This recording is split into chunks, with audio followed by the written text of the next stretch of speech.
bien, está bien. We'll make it work. Yeah, so first of all, I'm Efrain Gutierrez. I'm with FSG. FSG is a nonprofit consulting firm that works with foundations, corporations, and nonprofits in strategy and evaluation work. We also put a lot of different ideas in the field. And as part of FSG, I just stepped into a new role as Associate Director for Equity Partnerships. It's a new position that FSG has created to create deeper relationships with communities of color and with other traditionally underserved groups. I'm continuing to do my consulting work, which has been in the evaluation practice. I started the evaluation practice with our leader, Hallie Presco, 7 years ago. I've been at FSG for 7 years. And I'm going to continue to do that work, but I'm also doing this equity partnerships work. I'm happy to talk more about my work and life as a consultant, the goods, the bads. I don't shy away from telling you exactly how I feel about it.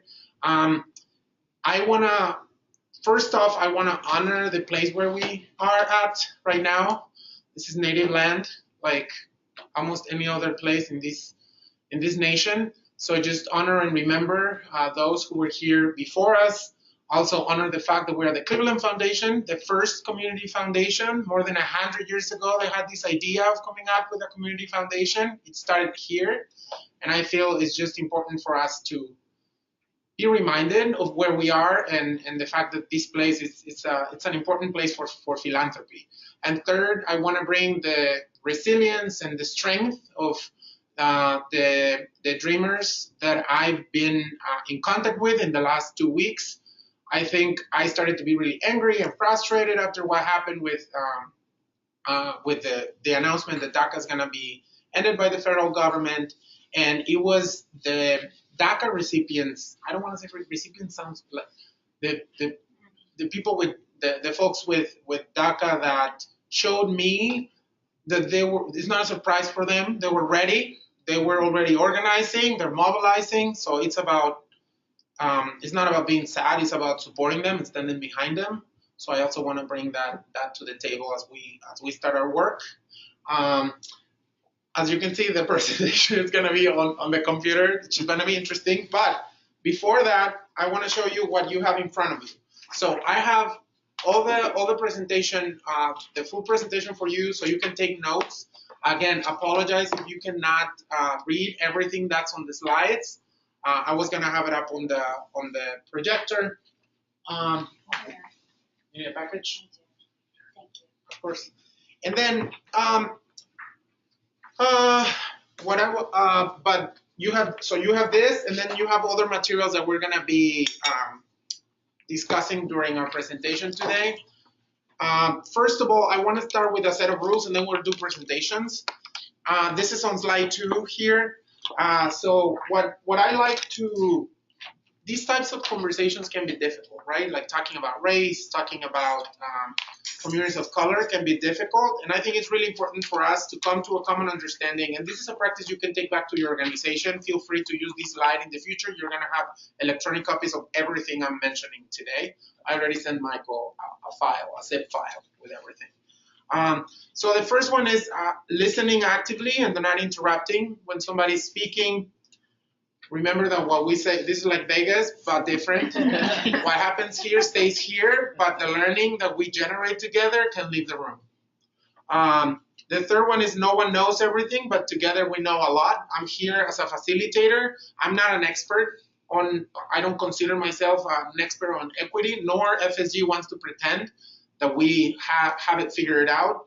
We're an upper middle class, mostly white organization, and we know that our place is the place of an ally to the field. We honor and understand the decades of work that many communities of organizations led by communities of color have done. So, and we want to stand behind that work as opposed to saying that we're the experts.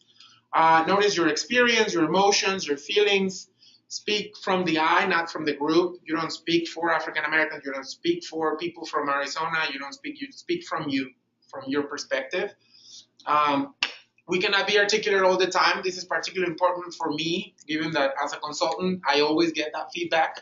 Because, Latinos, we like to go we explore as we talk, which I love it. I think it's very constructive, it's very creative and beautiful.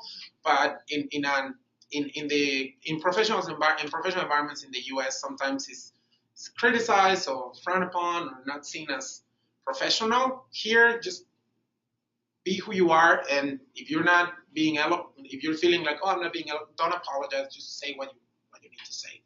And then, and this is the most important one, expect and accept a lack of closure. I have so much material for you. I got so excited about this presentation. I was like, oh my God, because this is something I've been thinking a lot about.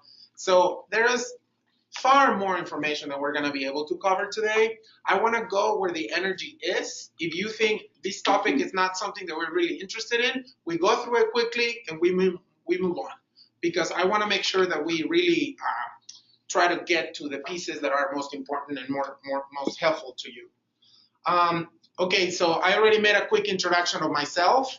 I'm originally from Mexico. I lived in Mexico my whole life. I own my privilege. I went to college. I went to private school since I was a little kid. I was always taller, lighter, and wealthier than most people in my little town. I'm from a really small town.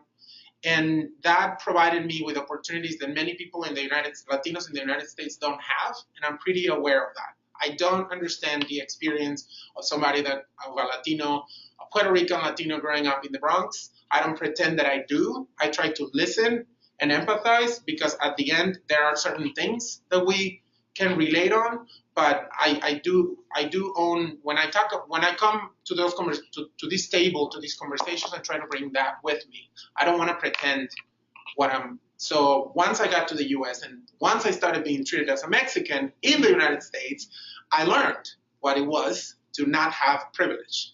And that's why I'm so passionate about these topics, because I was so blind about it when I was in Mexico. I did not see it. For me, going to college was not even a thought. It was something that I was gonna do. My parents had the resources to take me to college.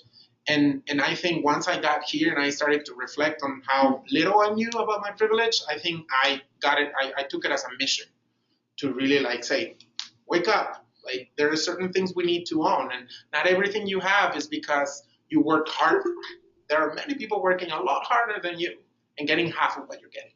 So yes, we've done a lot. It's amazing, but at the same time, recognize that there are certain things that just come with the fact of us being born when we were born. So with that, I want all of you to introduce yourselves, just for my sake. Sorry, you having to introduce yourselves all the time. And then if you want to answer one of these two questions quickly with one or two sentences, just what comes to mind when you hear racial equity, or what work are you currently doing in pursuit of racial equity? So if we want to start here with Michelle. Yes, hi, Michelle Dottoro. I work for Cleveland's Clinic Office of Diversity and Inclusion. Born and raised in Puerto Rico, came to the States to say, because thanks for the sacrifice of my parents, and believe that I could go to college, or I should go to college in the States. It was my dream. When I hear racial equity, I think of social justice and I think of fairness. I do want to answer question number 2. But more because I was hired so my background is public health and public policy, and I was hired to bring more health equity to our healthcare system at the Cleveland Clinic. And right now I'm working on developing accountability measures for our executive team in terms of workforce demographics, health disparities, board composition, and also economic vitality and community outreach. Excellent. Thank you, Michelle. Hi, everyone. Again, I'm Nora Garcia, and I am an independent consultant to 3 foundations in Chicago. So originally born and raised in Chicago as a first-generation sort of college student, master's student. My parents are originally from Mexico. So, seeing them through the struggle. Also, I've lived in the same community on the same street my entire life. It brings me back to this idea about gentleman here was trying to project his presentation. thought we may have one more set of eyes on it to see if we can. I think we're good. You're good. Yeah. We don't want to interrupt the flow. We'll make it work. Yeah. Perfect. Thank you so much. Sorry, I lost my train of thought. No worries. So yeah, Same so your whole life? yeah. So very much got experience gentrification firsthand. But in terms of what work you're doing currently in pursuit of racial equity, so some of the work that I'm doing is really managing a portfolio of one foundation focused specifically on justice, leadership, and arts. And so, thinking about talking about co-creation within communities and with leaders. And then I see my personal mission really to push the other two foundations to begin thinking in this way. So through whatever capacity I can do that, I feel like that's my personal mission at the moment. Thank you. So I'm Carmela Beck. I'm from San Diego, California, and I'm National Urban Fellow, placed at the water utilities. When I think of racial equity, I think of just, I think it's many things, but equal opportunity.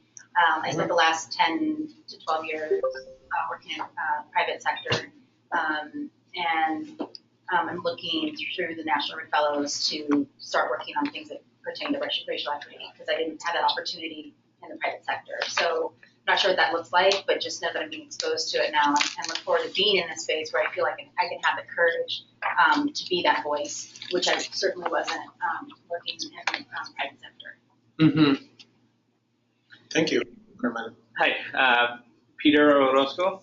I'm from New Jersey. I'm a National Urban Fellow, like Carmela. And when I think of racial equity, this is not the word I'm looking for, but it's just that everyone is playing with the same rules. And people won't have to worry about having certain opportunities that might not be available to them. In my instance, healthcare. I'm a type 1 diabetic, and I'm always worrying about whether or not I'm going to have health insurance. Like right now, I don't have health insurance because though I've been given the opportunity to get my MPA for free, it doesn't come with health insurance. So I'm trying to figure out, all right, how am I going to get my insulin? And I'm trying to make sure I figure that out before it starts affecting my education and my career here. So racial equity is not having to worry about that, at least for me. And what I'm trying to do in pursuit of racial equity is to make sure that doesn't happen with people, specifically within healthcare. But I'm also working with United Way on the community impact team. And there you deal with the social determinants. There's an education team, there's a financial stability team, there's a health team, and there's a basic needs team, and we're trying to look at how do those interplay with each other, right? How does education help someone with healthcare, and how does someone needing basic needs help them with finding a job? So that's what I'm doing. Excellent. Thank you. I'm Mireille Pose, and I work for Keys Clinics and Philanthropy. And well, we were talking, Efrain and myself, about how the difference of equity it's in Mexico or how it's in the U.S. And actually, it's more related with the money your family has for everything. And I've been working in issues related with migration, and most of the people go out from their original countries because of they lack of opportunities, and they came here to the U.S. or other part of the world to seek those opportunities that are not in their countries of origin. So for me, equity is having the same opportunities and social justice, and like having the right to exercise your rights, like being able to be a real citizen. And I'm working, I've been working in the social sector for 11 years, just because I want like more fairness in this world and in this society. Excellent. I missed the question, but I can kind of gather from what you asked. So my name is Michael Gonzalez, of course, and I'm leading the NGEN program here in America. I think racial equity for me is kind of come full circle because my father was an educator. Who was one of the first Latino administrators in the California State University system at a time when there really weren't any. And so we're about to embark on a project funded by College Futures Foundation to essentially bridge the gaps or address the gaps for Latino men and boys in the Central Valley or the San Joaquin Valley in California, right? So they have very high school graduation rates, but very low and high transfer rates to, high graduation rates from high school and high entrance rates to California community colleges, but very low transfer rates to four-year university and thus low baccalaureate attainment rates, right? So there's a huge gap there. And I'm from Fresno, which is the heart of the San Joaquin Valley. So embarking on this work, intergenerational from my father to me, to the millennials and beyond in the San Joaquin Valley, and then of course being a Latino, young Latino men and boys. That's kind of my piece, and that's where I want to really address these gaps and work with what we can to help the nonprofits in the area. And there's a lot of work being done already in the area, but I think HIP can add like a cultural competency piece and a couple other pieces that just aren't being addressed right now. Thank you, Michael. Hi, my name is Courtney Barton. I am a National Urban Fellow with Carmela and Peter. I've been placed here at the Cleveland Foundation. And I was born in Buffalo, New York. I've come here from Brooklyn, New York, however. Pursuing racial equity is kind of my overarching, goal in life. I've worked in nonprofits for 12 years, doing mostly fundraising, and they've sort of danced around the idea of racial equity without, I think, attacking it head on. And it's what has to be addressed, I think, in order for everybody in this country to have a real shot at, at a decent life. We can pretend as much as we want that it's about class and it's about money, but when you look at the fact that women of color still have a higher infant mortality rate, no matter what their socioeconomic scale is, than white women, then we have to address the fact that the difference is race. My family comes from an immigrant background. They're immigrants from the Caribbean. If you can name a country in the Caribbean, I probably have family there.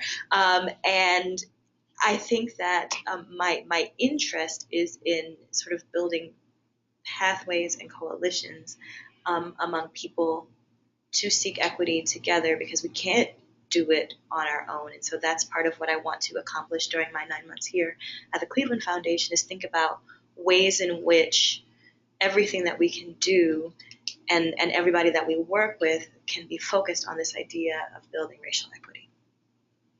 Thank you.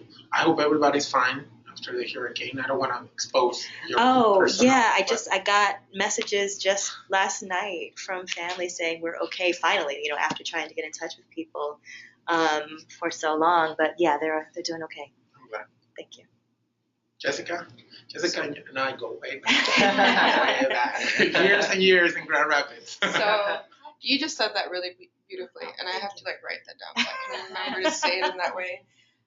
So Jessica Ledesma, I am born and raised in West Michigan. I live in Grand Rapids. I work in Big Rapids, which is more north Michigan.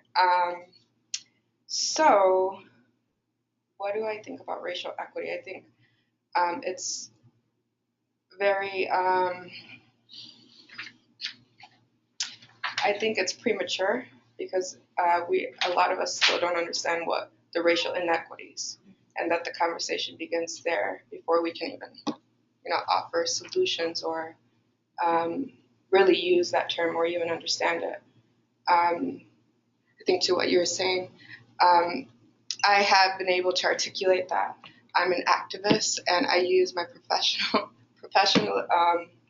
job as my platform, my soapbox, and so I think I've been doing that. It's only been about 5 years that I realized that you could get paid for it. So that's, what I'm doing to advance this is really focusing on the generations that are coming, empowering them, building those coalitions, those pathways, starting from that point, because I think some great advice that I got at the beginning of this work in the social sector was that you can make as many policies as you want. You can create as many programs as you want, but the moment that you leave, somebody else can come in and erase it. And so it's actually what you do with the people that you're actually trying to make that change for. And so I know that the influence, the empowering, the education that I can help my students navigate these systems, that's something that can't be taken away from them. And so. I'm Sandy Gargas, and I guess what I didn't have on my background was that I'm doing a bunch of volunteer work, and one of the passions that I've had in my life is education, although I'm not an educator, I'm more of an executive administrator. But I look at education, K-12 education for especially poor children of color, and they're getting thrown under the bus by the system. They are thrown under the bus.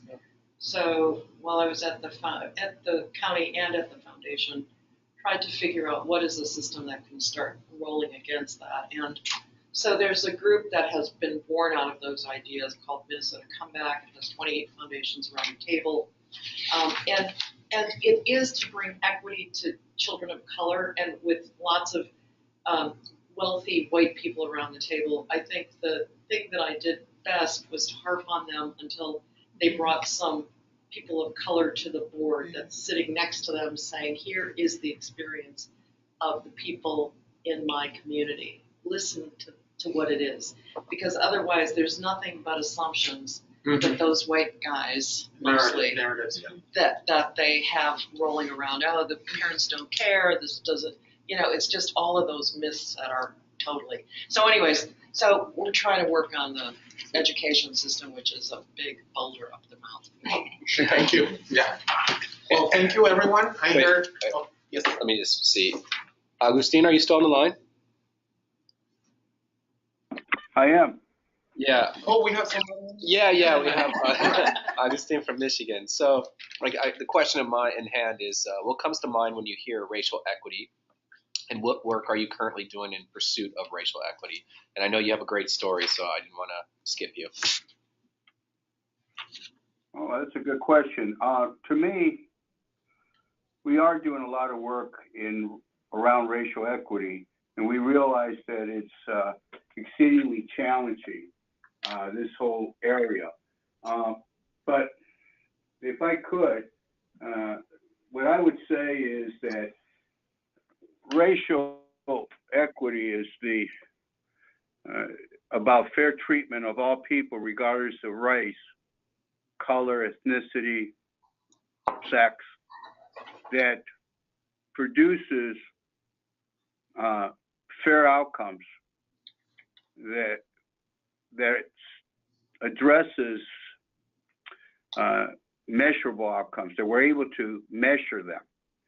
In Michigan, I head up the Michigan Department of Civil Rights, and one of the major goals has been embedding racial equity in all the work that the department is doing, and working with sister departments as well as with communities throughout Michigan, and discussing how we truly bring about change, realizing the government is very slow, and embedded in their system is a real reluctance to change.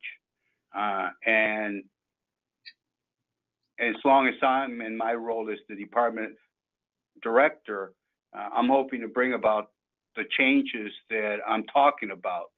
And hopefully we begin to see some measurable progress. And government plays an incredibly important role in that regard, just by virtue of the numbers, by virtue of the dollars they have, and in terms of interfacing with just different segments Hopefully that helps you. Yeah, thank you, Augustine. Thank you, Agustin. So can we, Agustin has the presentation, can we send it to him? Yeah, let me email him right now. Yeah. We're gonna email you the presentation just so you can follow us, and I'll make sure to remember that you're there and not. Yeah. Okay. So the goals for the workshop are the three things. The first one is just I want us to learn some key racial equity terms. We need to spend as much time as needed. It seems like from your experiences, a lot of you already have a lot of experience with this. So if necessary, I'm gonna need your help explaining this as opposed to being me explaining it. And then I want to explore some different tools in different areas that we can use to advance racial equity in your organizations and your communities. And then the third one is see if we can start to coordinate or think about how the members of this group can start helping each other to advance racial equity in your organizations, in the region, whatever you decide to do. I know it's a big endeavor, but even if you can start deciding on what are some of the topics that you together want to learn from each other, that will be a good win. So those are the three areas I want us to learn, I want us to explore together, and then I want us to start coordinating. I know that you have more time today and tomorrow to talk about this, so even if we just get to the tool, you will be able to use it once you're in the following activities of the session, of the convening. So first, an overview of racial equity terminology. I think, as I already mentioned, I don't consider myself an expert, and I want to make sure that you see me here with the spirit of exploration and understanding. I don't have all the answers, particularly in equity. I think we all need to be humble and step back and say, this is what I think, but I'm ready to listen. So first, I want to define race and racism. So a general definition for race is it's a socio-historical category used to divide people into populations or groups based on physical appearance, such as skin color, eye color, hair color, etc. So that's basically what racism, what we all understand as race. But then when we start talking about racism, there are different types of racism. The first one is individual racism, which is the bias and the discrimination that people get, that society gives towards people of color. And these definitions come from an organization called the Martin Group, and they do a lot of race equity work. These definitions are more to the United States. They talk about people of color versus non-people of color or white folks, but it can be translated into different spheres. So that's individual racism. Is that prejudgment, the bias that people of color get in our society. Then you have institutional racism, which is the actual policies, practices, and procedures that people of color get subject to. For example, institutional racism is profiling from the police. It's one.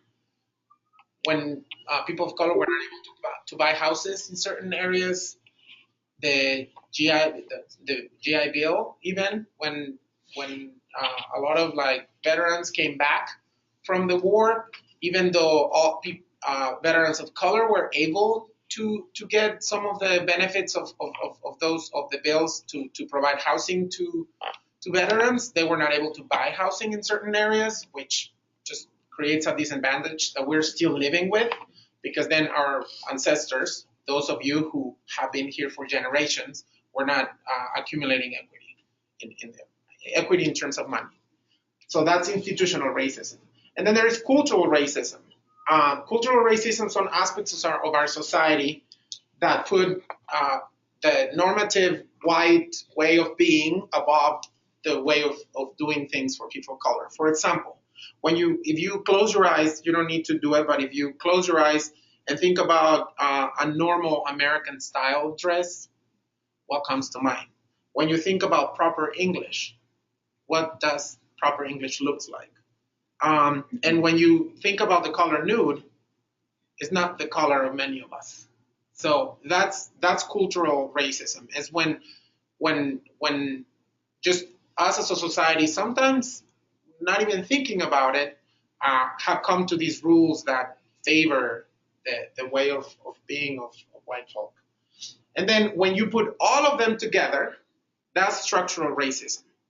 It's like current reality of personal racism, cultural, institutional combined across society that creates the negative impact for communities of color.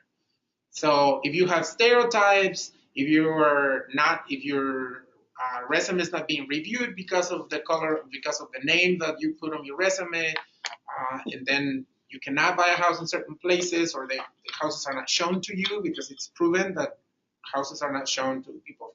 Like, I think there's like 20 or 30% less probability that you're going to be shown a house if you're of color in certain neighborhoods. I had a video for this. We're not going to be able to play it, but it's basically a white guy and a black guy waking up and doing the exact same things, and what happens to the black guy compared to the white guy in terms of the resume being reviewed, getting the job, trying to get a house, being detained by the police, and so on. It's just 3 minutes, and I can send it to you as a link. But any questions around this? Is this how you understand race and racism? Or all right, there are no questions. I move then to defining equity. Many of you have seen this. How many? Maybe I should ask you. How many of you have seen this cartoon before, the equity versus? And you know the whole controversy, right? Like, it's now we're like the 20th version of these things. So it started showing the difference between equality and equity, right? Because I think as a value, America has always believed in equality, but equality can go against equity. Because if you provide the same resources to people that already have advantages, as a society, we're doing a disservice to those who really need these resources. So equality in the first picture is giving everybody the same. And that's something that it's pretty logical as humans. That's what we think. And that's what many conservative values lie upon. Like they say, we are all equal. I want you to be equal. Well, we don't come from the same place. Like, that it's not equal if I'm already starting from behind, you know? So equity is giving people what they need to enjoy full, healthy lives independently of where you start. So the idea that not everybody gets the same, it's you get what you need to get ahead.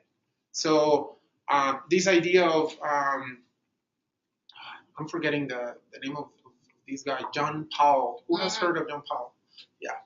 So the idea that you, in order to serve everybody, you need to understand the needs of each of the different communities, and by serving them differently, you're not giving more or less to others. If you really want to lift up everybody, you need to help them in different ways, right? So that's the argument for programs, for example, for Latino students, or Latinx students.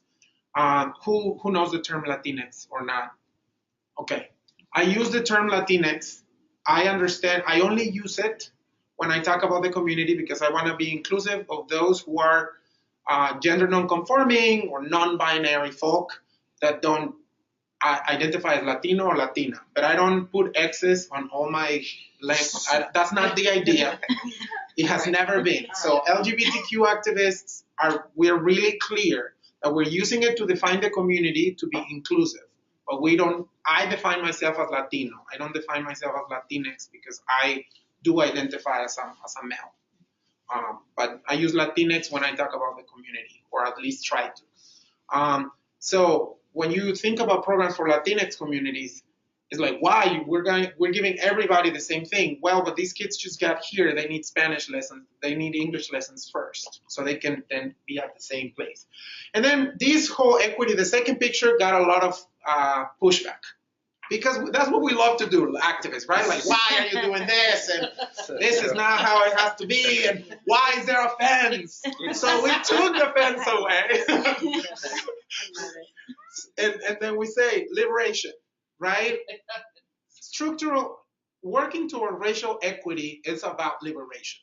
It's not only about equity, which would be giving different people different resources to to be able to see through the fence, it's taking down the fence.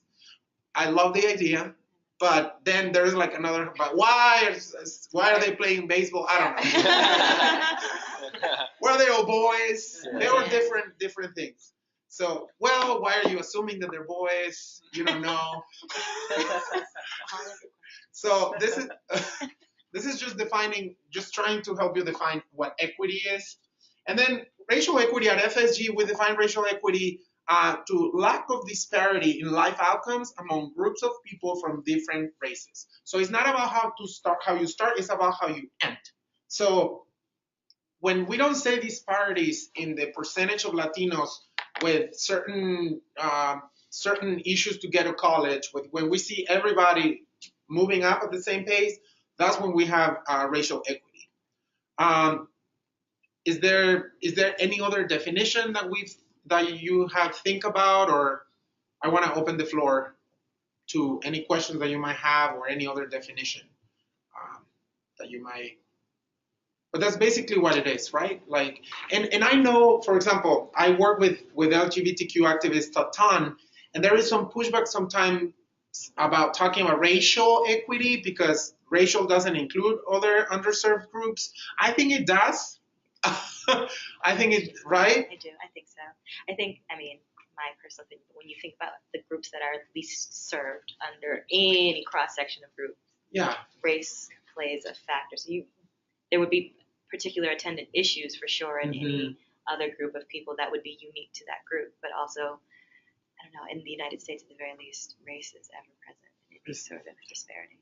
Yeah, completely agree, Courtney. And I think we need to start somewhere. And I think, for example, in terms of the LGBTQ community, we are a slice of the population, and we replicate systems of oppression and racism prevalent in the general society. So, yeah, you need to start. At FSG, we say equity. We don't use racial equity because we want to include issues of gender. We want to.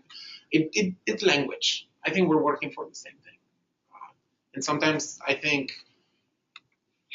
good people on the same side spend too much time arguing with each other instead of just going against the machine, which is what we're trying to do.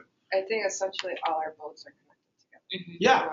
So. Exactly. Your liberation, my liberation are connected. Yeah. And if we really believe that, eventually we can overtake the machine. Yeah. Right.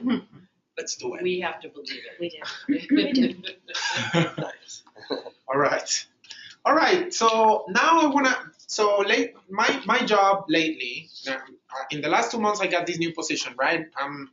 I'm doing all these equity partnerships for FSD, and part of the journey that I've been going through is thinking about how to help foundations. And how do foundations embed equity, racial equity into their work? What are the things that they are doing? What are the things that they can do? Like, can we give them a little manual or a little list? I know it's not that simple, so I've been studying different frameworks and ways of thinking and trying to partner with organizations that have been doing this work for a while. So I'm going to present to you, and this, as we go through this, think about your organization, think about what you think you're already doing, you can do.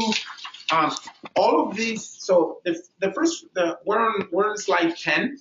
The first framework, the one that says is really small, so I'm really sorry.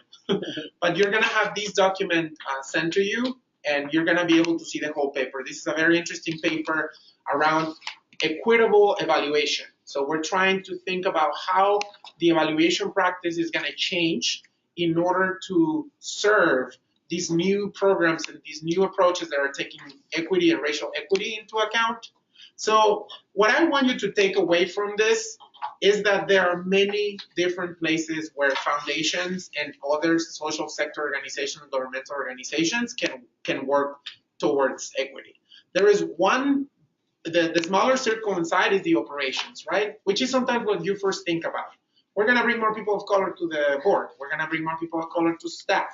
And then you can start thinking about changing policies. What are the policies inside the foundation to treat staff equally or with equity? At FSG, we've been doing a huge push inside operations. We spent 3.5 years talking about all these issues before we even said we're going to start talking about it outside, because we were funded by Michael Porter, a professor in Harvard. We have mostly MBAs from Ivy League schools, and we understand that if there is an organization that has a lot of privilege in the field, it's us. So we knew that we had to go through our journey first, and we went through many trainings on white privilege, on racial equity, on diversity. We did an assessment of our salaries, comparing different groups. Some of us got a bump. No, I'm just kidding. Off the record. It was like, what is happening? No. That's a win. Huh? That's a win. Celebrate that. Yeah. No. I mean, they've always been really concerned, but I think we've been through a journey, and it just feels really good. For example, Mark Kramer, our founder, the other day talking about white privilege in front of CEOs of corporations, and I'm like, whoa, how far we've come. It was, I feel uncomfortable for him even saying it a few years ago, and now he's all, you talk to them, and of course we're still learning a lot, and there is a lot we will, I mean, I think the equity table for at least for FSG is just, we are invited to the table, but it's not our table. I'm pretty aware that I have to be an ally to those organizations that are truly doing the work. And at some point, I think that I can convince them that we can convince corporations and foundations and governmental organizations that it's important. But at some point, we have to say, now, you organizations that have been doing this work for a long time, now you work with them. We don't know how to do it. We're still learning how to do it ourselves. So, Efrain, just a question about that, because I think that came up, earlier from a number of people. It's like people can talk about it, and your leader can talk about it, but it's a question of what gets done about it in the organization. Yeah. I mean, because it is a question of power, right? Yeah. I mean, who sits in the power positions? Who gets hired? Who gets listened to? Who gets promoted? Who gets promoted? Who moves the agenda? Whose ideas get taken up? All of those things. Yeah. So how do you think? I mean, because in my organization, the Humphrey School, we had, again, yesterday, it's like, what are we ready to take on the fights that this work will really move us to eventually if we want real change to happen? Yeah. FSG has done, I think for us, it's been really difficult because it has gone to the core of who we are and what we do, which has been challenging, particularly for those folks that have been in the organization for a long time and that have been used to doing things in a certain way. But for example, we checked, I think something that was essential is we went through a review forms. The forms, I don't know how you guys are reviewed, but at FSG every 6 months we have to fill out these, our bosses fill out these forms. And now we went through the whole form. It's not like we added an equity piece and it's like, check. We went through the whole thing and added equity when you are analyzing data. Are we taking equity into account? When you're like putting together a panel, are you taking equity into account? When you put communications for our products together, did we think about people with disabilities? For example, this paper had to be reviewed. We had some reviewers. I reviewed it because I think organizations like Efrain, you know about equity, you review this. And then I took it to somebody else and I missed, there was one activity, this is a set of activities, we're gonna talk about it later, but the example I wanna give you is, there was one activity that was called the gallery walk. And it's small things, but one of the reviewers inside FSG was like, why don't we call it a data gallery or something? It's just about the gallery. It's not about walking. So why are you talking about walking? Can people that are not walking do it? Then why are we? And things like that, like think about. So that we've also done that in the organization. But I think the review of the way in which people are valued and evaluated has been really important. We've also started to hire more folks of color and understanding and challenging the way in which we work to make sure that sometimes there's like a superior way of doing things in general, just in professional environments, right? Like you need to be succinct and you need to do this. And sometimes that sometimes fits better with white folk because that's the way they were educated.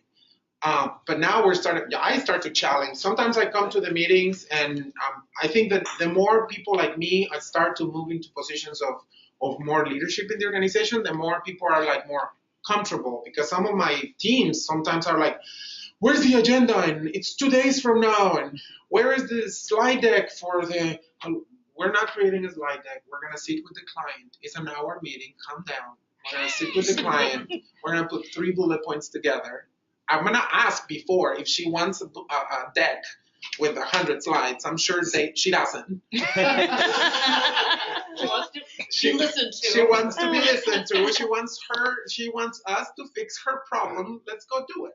And then when people start seeing it, it's like, oh, but we didn't.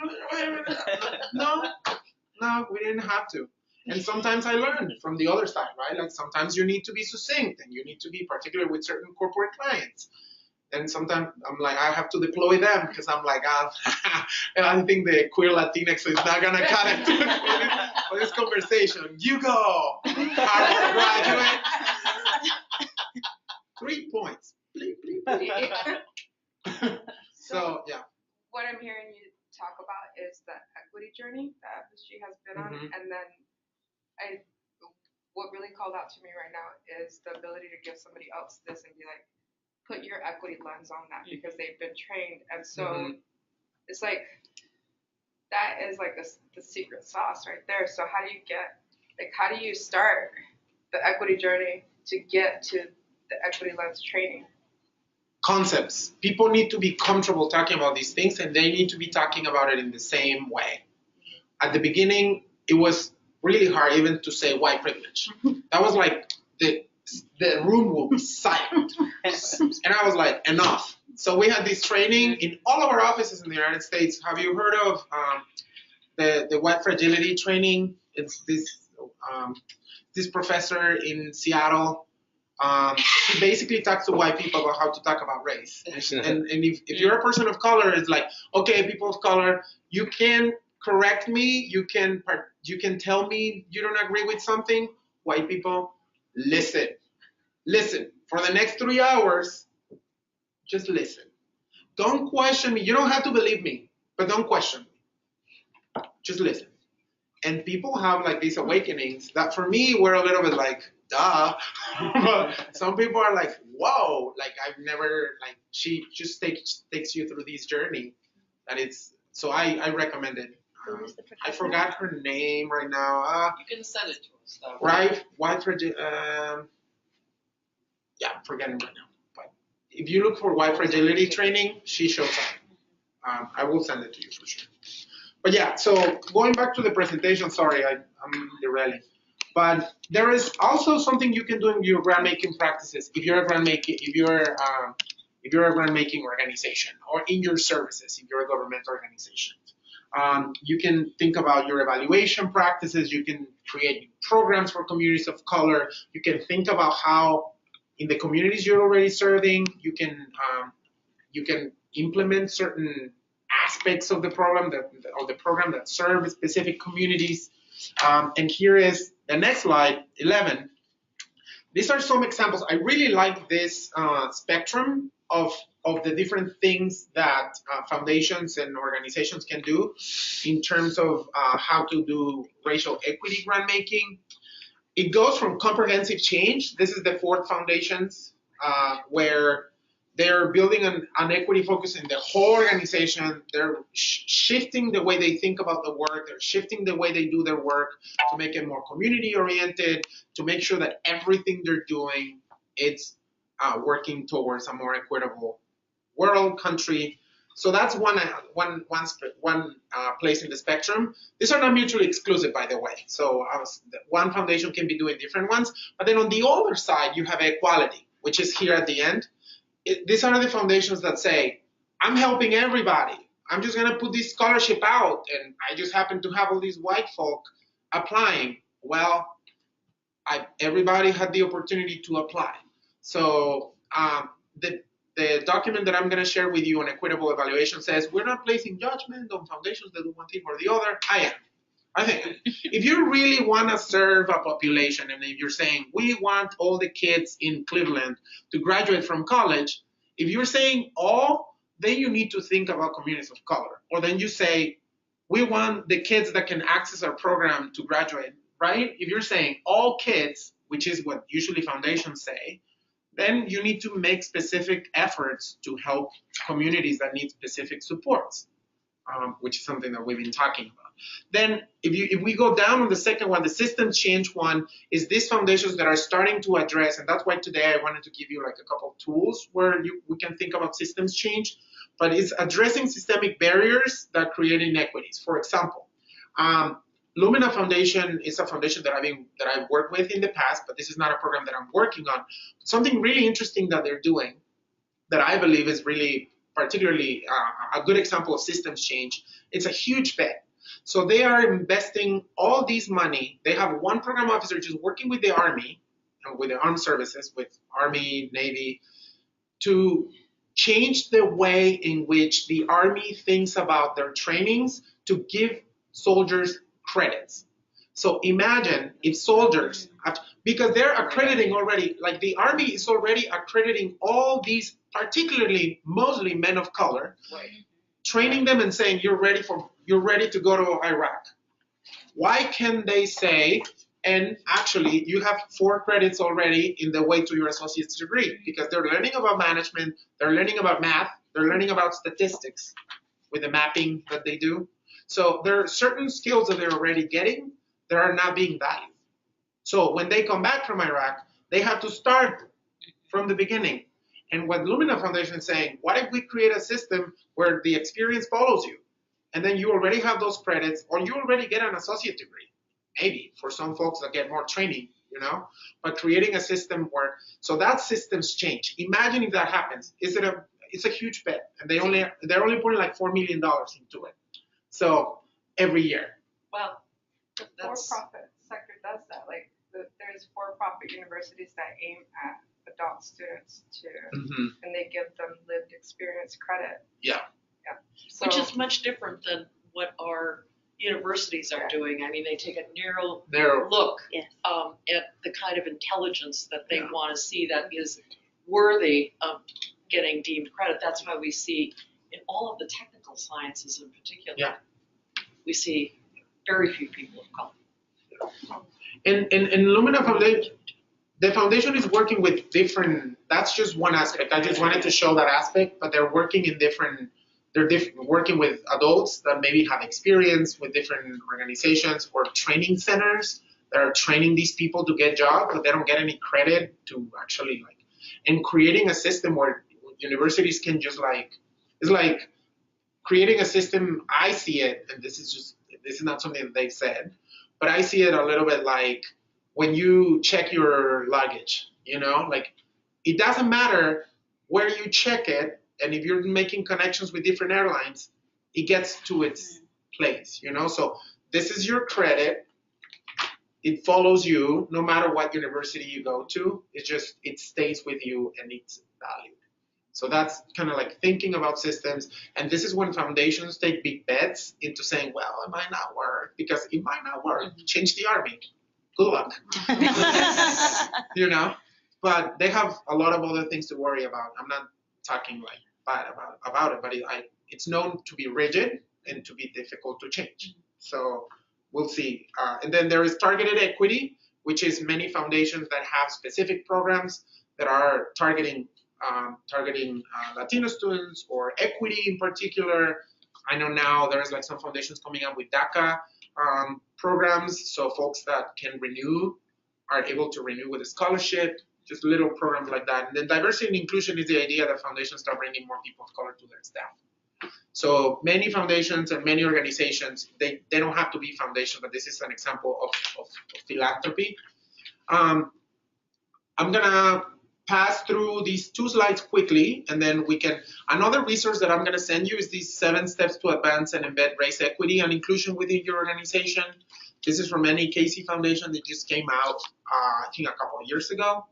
And I think these steps are really practical. The first one is establishing that common understanding of what I told you we did at FSG, like starting the trainings and starting to talk about it the same way, the same language.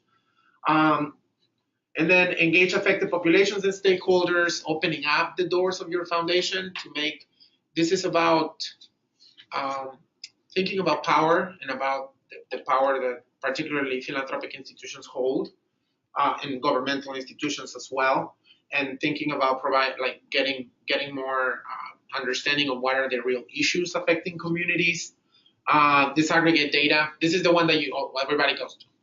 Just disaggregate data about groups, and this can be harmful if you don't know how to do it. So it has to be done well, because then it perpetuates negative narratives. Like, see, Black boys, we're just not serving them. We're not doing well with our Black boys. Like, well, no, we're not serving them correctly. Like, we need to be doing something. It's not, yeah. And that's a whole another thing. But yeah, we need to, I think that we have a responsibility, we're working towards racial equity, to frame things in a positive light, to make sure that we are not blaming the victim for what's happening. Conduct systems analysis for root causes of inequities. This is what Lumina did, like looking at why some folks are not getting degrees. Identifying strategies and target resources to address root causes of inequities. This is related with the last one. Do a race equity assessment in your organization. Many foundations are starting to do that, and I have a resource for you. One of the resources I have here is the D5 self-assessment for foundation diversity, equity, and inclusion. This is something that we're not going to work on today, but this is a good way to reflect. You can take these back to your organization and think about, this is a way to assess whether your organization is working towards equity and in what ways. And some of these things are like, oh, this is something I wish we were doing and we're not doing it. This is a good list. D5, for those of you who don't know, was an effort that lasted 5 years. That's why it was called D5. And it was an effort by Kellogg Foundation and other big foundations to increase or to help the philanthropic sector embed equity into their work. So they created this, they created a lot of documents. So I invite you to go to their website as well. They have a bunch of stuff and really, really good resources. So what else do I have? Well, the next slide, the 13 was about like what foundations are doing. We don't need to go through each of these. I already alluded to some of these examples when I explained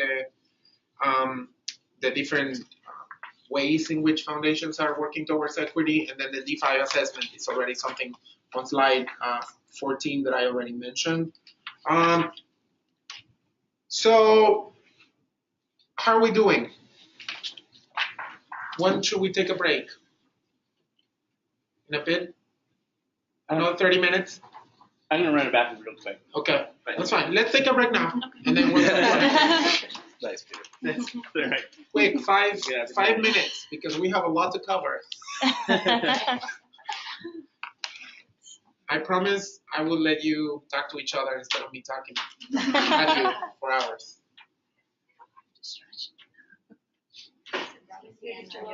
It's Robin DiAngelo. Robin DiAngelo. That's the name of the white fragility person.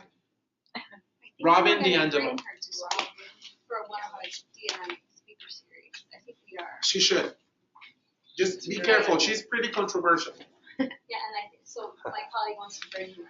Our chief is like, Yeah. wait. Yeah. She makes a lot of people uncomfortable.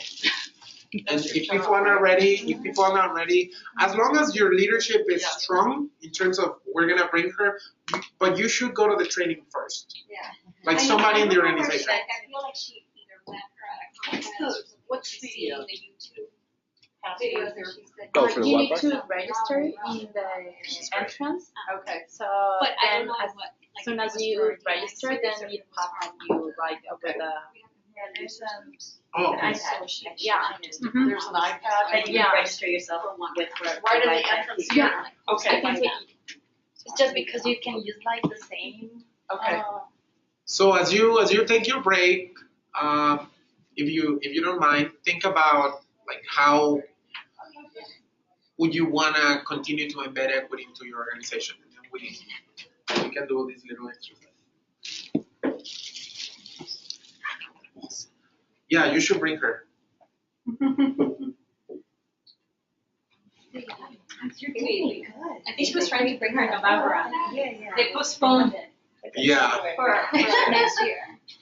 Yeah, it created a lot of, even for us, it created a lot of like conversation. Well, our leadership is just going, and I was going to ask you, like, where does unconscious bias like fall into the, like, your model? You know, at what point did you introduce it as part of your trainings? Like, where do you? I think people need to be already comfortable with some terminology. I think we introduced it a little too quickly, and it's been a journey for me because there is a balance. I used to be the activist that was unapologetic and that was like, if you don't like it, well, that's your problem.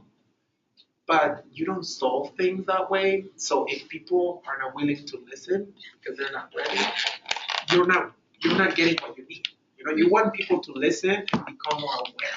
So I think what happened to us, particularly one of the offices, was that people were not there yet and they shut down. Like some folks even might not have left the room because they started to question her. And she said, I told you that you cannot question me. Like, this is not for you to run. No, don't make any rational, like, just sit with it. Can you just sit with it? They're like, why is she not allowing us to blah, blah, blah. And then people of color can't. So people of color are like, yeah, actually I experienced this and I experienced that.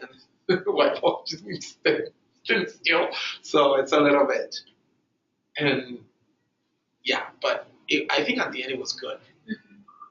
But yeah, people need to be at a certain place because they can't shut down.